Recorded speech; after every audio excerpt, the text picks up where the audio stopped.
All right, Kevin, we're filming now. This is Kevin. Kevin's in the 7th grade. We've just gone over how to fill out a main idea map.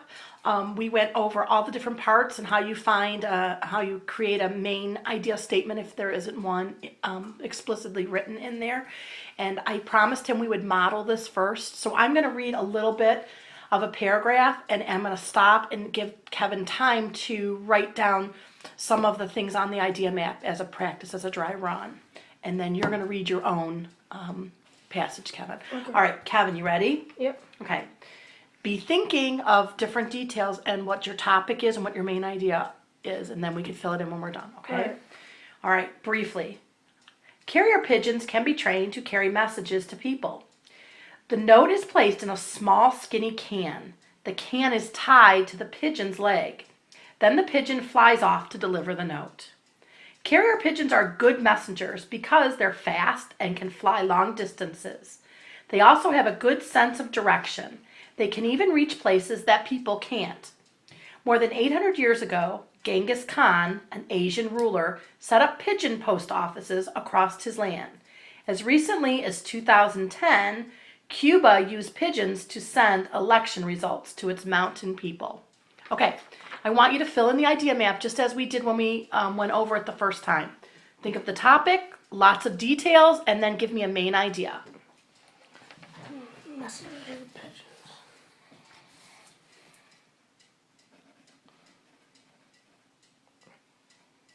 I don't know how to spell that. Can't spell it. Sound it out, and we'll go over it. Is it just Sound it out. Pitch. Good. I suck at spelling. Okay. Now remember your details. In small.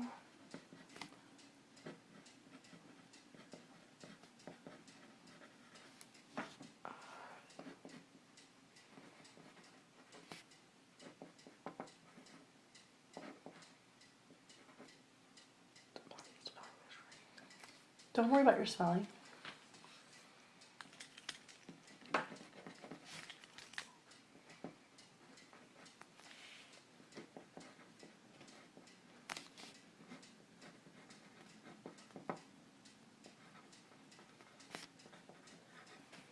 All right, let's work on this one together. We'll almost do it as a think aloud, okay? Because you're getting some of it, but you're getting nervous about the spelling and some things. It's okay. We'll sound it out. So you got the first two things you put as a detail was they put a note in a small tube, and then they tied it on the pigeon's leg. Do you remember anything else about that? They. How about why they use pigeons? Do you remember any? Pigeons can get to places where Good. Couldn't. Get to places people can't. Good job. How about how they fly? Fly fast. They do fly fast, and they can fly for very long distances. So that can be another detail. Very nice.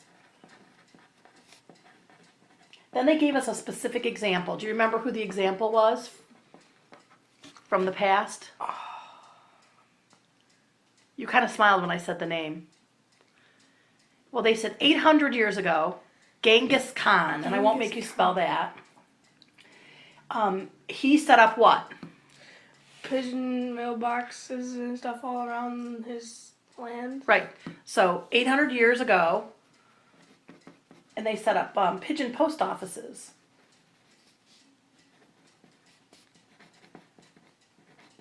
And then they gave you an example of recent. Cuba. Right. And do you remember the year? That could be down here. 2010. Good. 2010, Cuba. See, you remember this. You just have to get it down on your main idea map. And why did Cuba use it?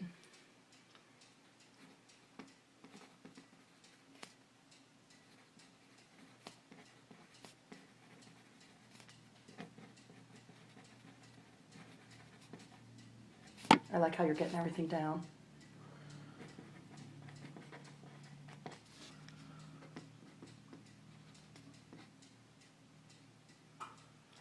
What are you writing there? China used to send messages to parts of its land.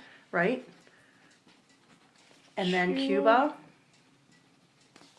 Used to Cuba used pigeons to send election results Very nice.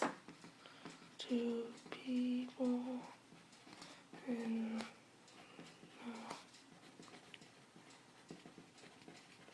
Kevin, you know what I love using this organizer? That you're writing one thought on each line. And I know in the past when you would write, you would put boxes around your work.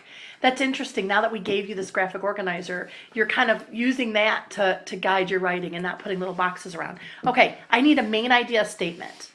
The main idea of this passage is pigeons are used for mail. for messages, for giving Messaging. messages. Excellent. That's a good thought. Okay, now I'm going to give you your own passage to read this time.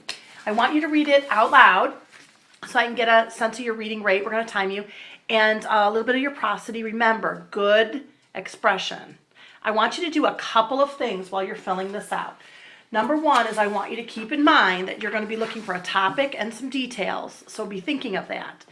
Also, if you come across a word that you don't know the meaning of or that you can't pronounce, I want you to underline it. All right? Okay. Read it out loud, and as soon as you're done, I want you to fill out your idea map. Okay? And you can, if you want, list the ideas and not worry so much about writing whole sentences at this point. Okay. Because I think you just want to get your ideas down there. All right. All right. Now, before we start, will you help me out with the timer? Can you set up your timer for me? Since we're using my phone as a... Okay. When you're ready, you can go ahead and start. And remember to underline words you don't know and remember what you're... All right. And go. Go ahead. You can read out loud, please. Hibernation is one of the main adaptations that allows certain northern animals to survive long, cold winters. Hibernation is like a very deep sleep that allows animals to save their energy when there is little or no food available.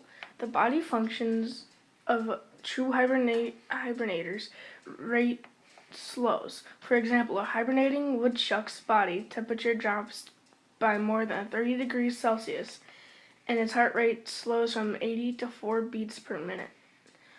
Other true hibernators include the jumping mouse, little brown bat, eastern chipmunk, and several ground squirrels. Other animals such as the skunk and raccoon are not considered true hibernators, as they only sleep as they wake up in the winter to feed, and their body functions do not change as much. Since they only sleep for a little bit at a time, the term dormancy or little sleeping is used to describe their behavior. The largest animals to hibernate are bears. The heart rate may slow down from usual 40 to 50 beats per minute to 8 to 12 beats per minute, but their body temperature changes very little, so they are able to wake up quickly. Hibernating animals have a special substance in the blood called hibernadium inducement trigger, or HIT. This substance becomes active in the fall when the days become cooler and shorter. When HIT becomes active, the animals start preparing for winter. Some animals store food so that they can eat when they wake up, and some animals eat a lot in late summer and fall to add excess fat to their bodies. This fat keeps them warmer and acts as a source of energy while they are sleeping. Some animals also make changes to the places where they will sleep, dens. They add leaves and grasses to keep them warm. Very nice. Okay, I'm going to go ahead and stop our time. Just 2:18. And I will figure out your reading rate. Your prosody was very good. I know you tripped on a couple of words, and I asked you to underline them, and I think you forgot. So I'm going to underline the couple that I thought you had trouble with. And I want you to go ahead right away and start filling out your idea map. Remember, you can use bullet points.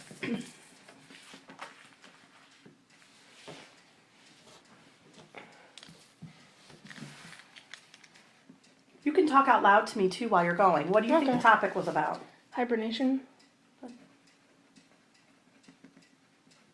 Great. And list as many details as you can think of.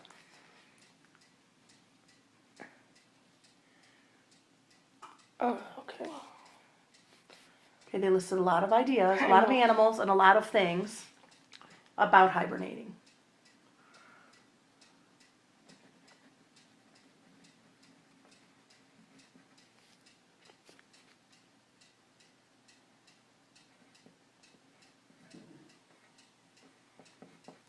All right, Kevin, I'm going to have you continue working on this map.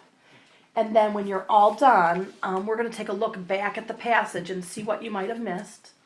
And I'm going to go ahead and turn this off so that my fellow classmates at school don't have to watch all 20 minutes of